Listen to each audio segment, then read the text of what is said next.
Hello, everybody. Happy Friday. Welcome to our lesson. This is our last lesson for the week. You've made it through a tough week of hard work and you have not given up. Thank you for still being here.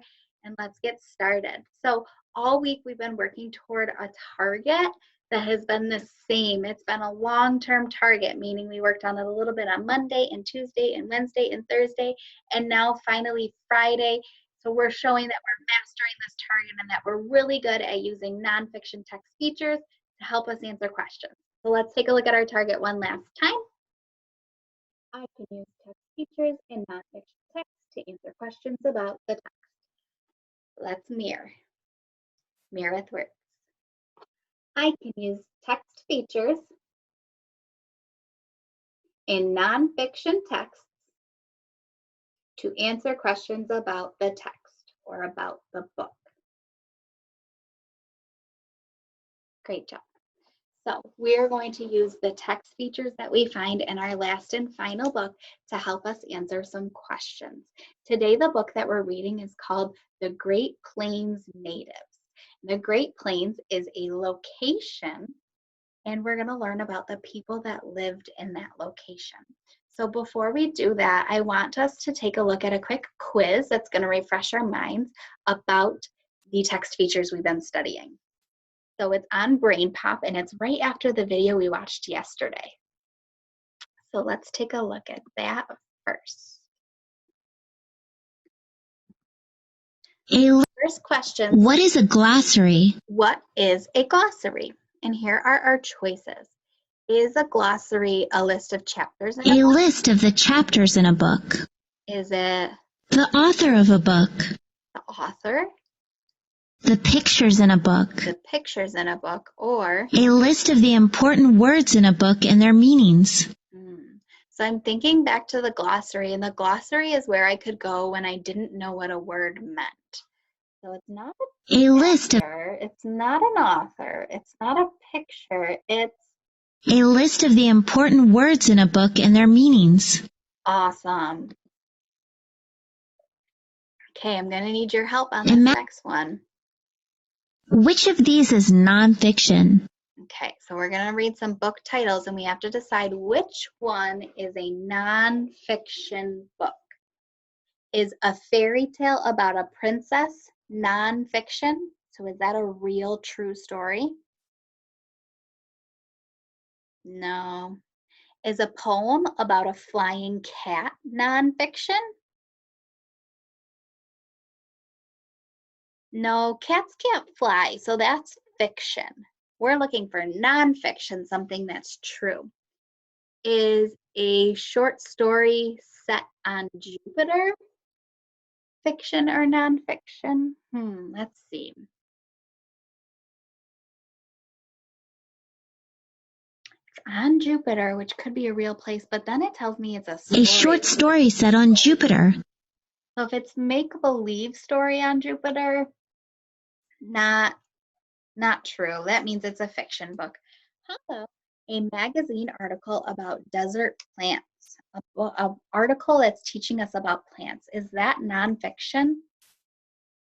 Great job, it is. A magazine article about desert plants. Not. All right. How can you show that you understand? How can you show that you understand what you read? So we talked about comprehension. How can we tell that we understood, that we comprehended it? Should we explain the book in our own words? Should we copy exactly what's written in the book? Should we just forget what we read? Or should we not have any ideas about it? We definitely don't want to forget what we read or not have any ideas. So let's get rid of C and D. Which do you think we should do to show that we really understand it? Should we explain it in our own words to show we understand it, or just copy the words? If you said A, explain it in your own words. You're correct. That's how we know that you understood what you read. They tell you when the book was. That you can tell us about what you read using your own words. Now, question 4 says, why would you read captions? Captions are what is the words that are next to a picture. Why do you want to read captions? A, they tell you when the book was published. B, they list the chapters. C, they help explain the pictures. Or D, they list all the important words in the back of the book. Go ahead and point to the answer you think.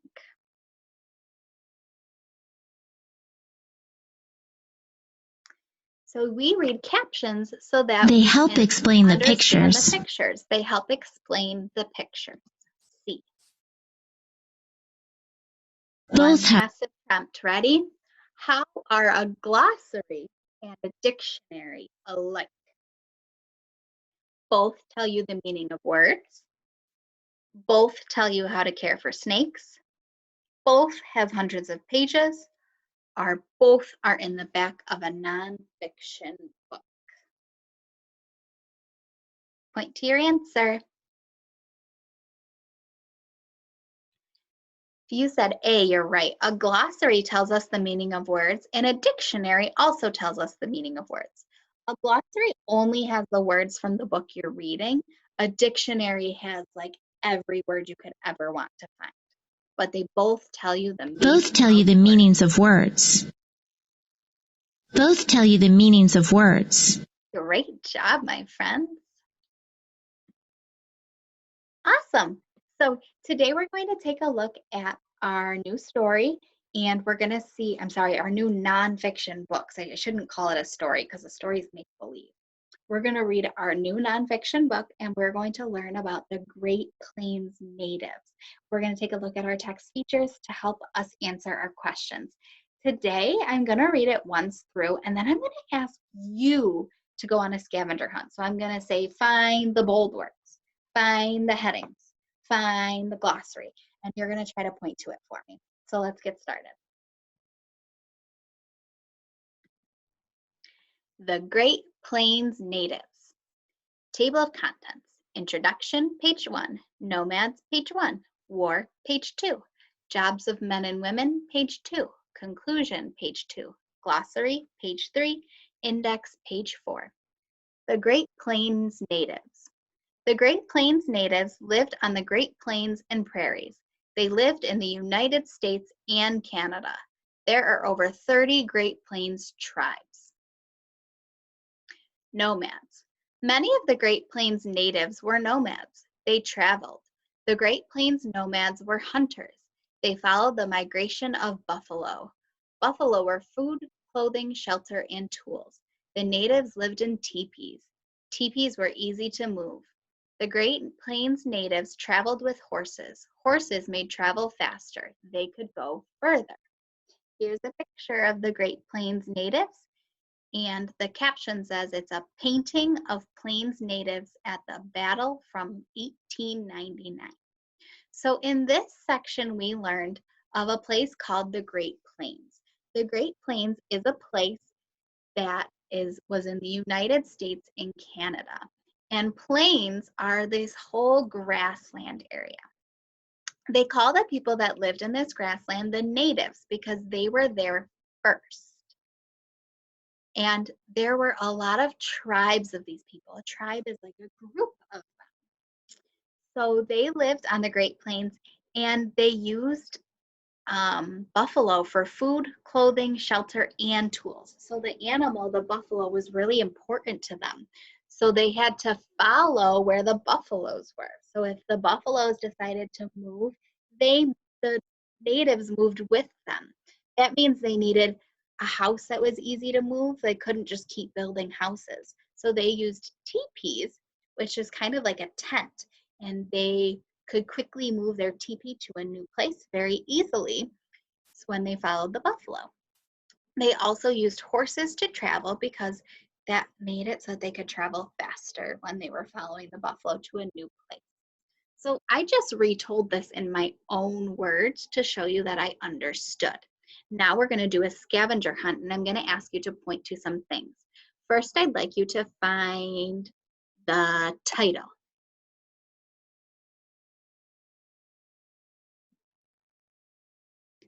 Here is the title. It's also at the top of this page.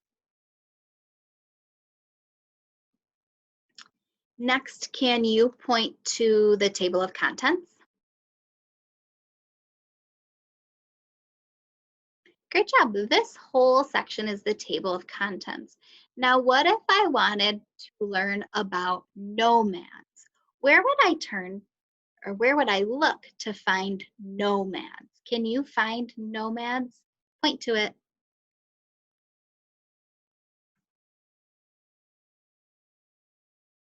When I think of the word nomads, it starts with an N, nomads, right here. So when I want to learn more about nomads, I turn to page 1. And on page 1, I can find that heading. So I know that the whole rest of this is about nomads. Great job. I see a lot of bold words in our text. Let's count how many. Look to see how many you can find.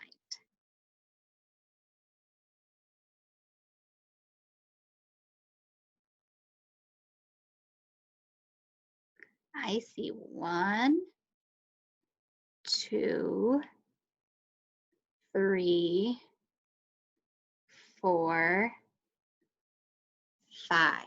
Whew. I wonder if you found all 5. Bold words are important words that tell me more about my topic. If I don't know the meaning of my bold words, I can always look at the glossary. Okay, can you point to the caption on this page? Yeah, I see it right down here underneath the picture. A caption goes with pictures. It tells me that this is a painting of the Plains natives at the battle from 1899. Great job on that scavenger hunt. So we're going to go on to the rest of the book, and I'm going to read it to you again, and I will tell you what I remember from the book. So I'm going to tell you about my comprehension, which means I'm going to tell you in my own words what we're learning from the book, and then we're going to go on a scavenger hunt again. Get ready. Let's go to our last page. This page has a couple headings that I'm going to start with. War. The Plains Indians were peaceful. They helped the Spanish. The Spanish began fighting the natives. The natives fought back. War became important to them. Jobs of men and women. Plains women and men had different jobs. The women owned the home. Women tamed hides. They took care of crops. Women gathered food. They cooked. They cared for children. Men had power. Men were in charge of hunting. They fought in war. Men made weapons. Many Great Plains tribes follow traditions today. Their culture is still alive. So that's the end of my reading for this page. I want to also look at my map here and read the caption, locations of Plains tribes. So all these little marks are different places where some of the native groups lived, because a tribe is a community of people that are linked. So this was a community people, and this was a community, and this was a community, and this, and this, and this, and this, and this. Those are all different communities of people.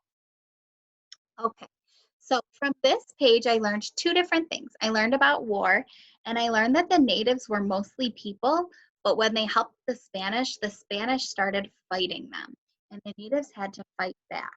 So they were in a war. I also, in this section, jobs of men and women, learned that women and men had very different jobs from each other. The women had to take care of the house and the food and take care of the kids, while the men had to take care of hunting and fighting and making weapons. So they had different jobs to help take care of their family. Awesome. So let's go on our scavenger hunt. The first thing I'm looking for is the headings. Can you find 2 headings on this page?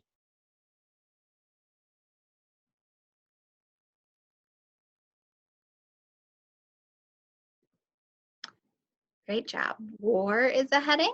It's bold and it's off to the side, so it tells me that it's kind of like the title of this section, what the section is going to be about. Wonderful. I'd like to find some definitions of words. I'm having trouble finding what a nomad is. Can you help me find where I would look?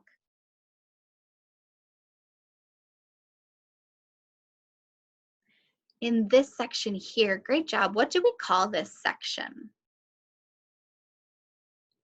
This section is called the glossary. A glossary gives me definitions. If I want to know what a nomad is, I can look right here. Nomads are people who travel from place to place, just like the natives did when they followed the buffalo. Now, I want to know about those teepees. I kind of forgot about teepees. What do I need to look at if I want to know where to find information about teepees?